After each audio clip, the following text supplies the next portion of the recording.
480 BC, a narrow pass in Greece. The air hangs heavy with salt and smoke. Tens of thousands of Persians stand before it armored, disciplined, unstoppable. On the other side, a few thousand Greeks, farmers, artisans, and citizen soldiers who should have already surrendered. They won't, and what happens next will echo for over 2,000 years. Because empires are supposed to win, but sometimes they don't. Welcome to Shadows of the War, where we explore the turning points that redefined civilization, moments when systems collided, and decisions, not size, decided the future. This isn't just a story about Greece versus Persia. It's about why one of the largest empires in history failed to crush a collection of scattered city-states. It's about why the logic of power broke down and what happens when strategy, discipline, and citizen will outrun imperial command. Before the clash of spear and shield, a pattern was already forming. The Persian Empire had become a machine.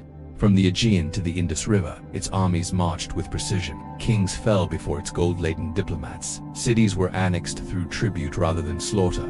Its strength was not only in soldiers, but in systems. Roads that moved information faster than any rival.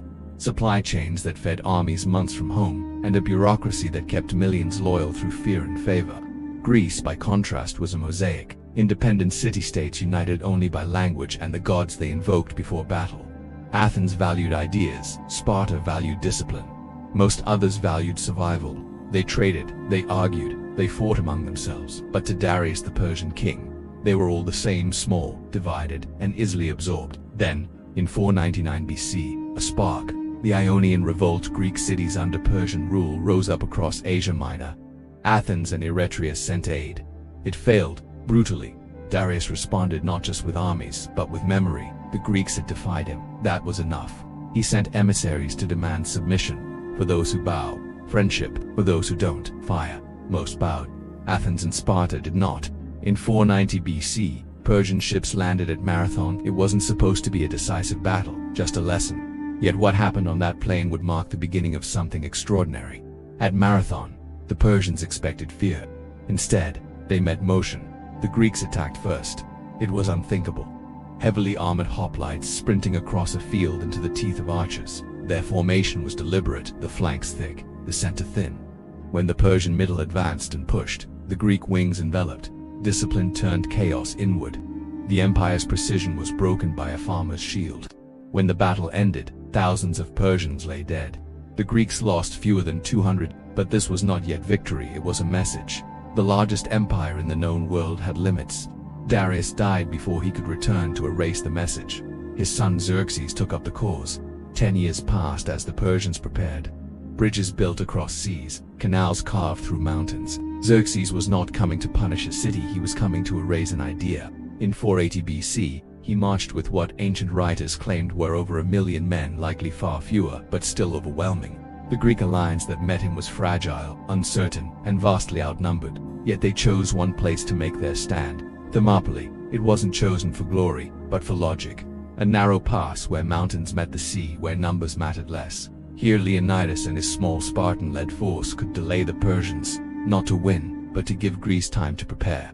For 3 days, the mountain walls echoed with bronze on bronze. The Persians expected quick surrender. Instead, they faced layers of defense.com rotation in the phalanx and shields that did not break formation. When Xerxes demanded Leonidas lay down his arms, he received a phrase that would be etched into legend: "Come and take them." Yet beneath the defiance lay calculation. Leonidas knew he would die, that was the point. By staying, he bought time for the rest of Greece to organize, time for ships to rally at Salamis, time for courage to spread across terrified cities. Eventually, betrayal forced the pass open. Leonidas and his men were surrounded. They fought to the last, and the Persians who won the pass had begun to lose the war. Because the idea had changed. Thermopylae was not a victory of bodies, but of meaning. It showed that an empire's strength could be consumed by its own size. Every additional mile of supply, every new bridge, every forced subject added pressure to a machine already stretched thin. Now the Greeks understood something new. They could not fight Persia's numbers, but they could fight Persia's dependence on logistics and arrogance. The next decisive move came at sea. The Persians advanced toward Athens, burning it to ash. The city's people had already fled to the ships. The Battle of Salamis became a contest of systems, not sheer courage. Persian numbers meant nothing in narrow water. Greek triremes, smaller and faster, filled the straits like a trap. As Persian ships tried to maneuver, they collided with each other. The Greeks attacked with precision. Xerxes watched his navy collapse from a throne built on the shore. When it was done, he retreated. His dream of ruling Europe drowned beneath the tide. He left behind a general, Mardonius, to finish what he had started. A year later, on the plains of Plataea, the Greeks met the Persian army one final time. This was no guerrilla fight. It was order against order. The Persians relied on their archers, the Greeks on their heavy infantry. For days, neither side committed. Fully supplies faltered, patience waned, and then, in confusion and miscommunication, the Persian line advanced too soon. The Greeks held formation. Step by step, shield by shield, they pushed through. Mardonius fell. The Persian army broke. The empire that had swept across continents would never again return to Greece with an army. The victory did more than preserve Greece. It preserved a pattern, one that would shape the future of the West, because the wars weren't truly about land or tribute. They were about who decides history, the ruler or the citizen. The Persian system was vast and efficient, but built on hierarchy. Orders flowed down. The Greek city-states fought as collectives.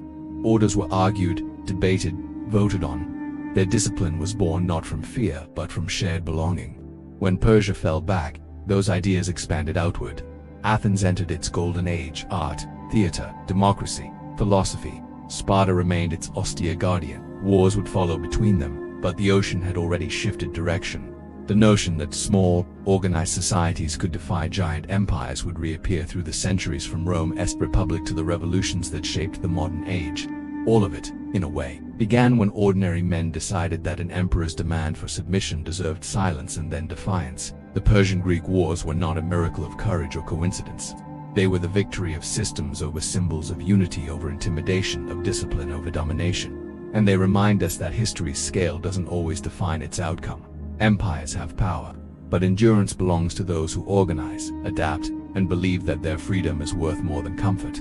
If you enjoyed this story, tell me, which historical clash should we uncover next? Because sometimes, the wars that seem decided before they begin are the ones that change the world forever.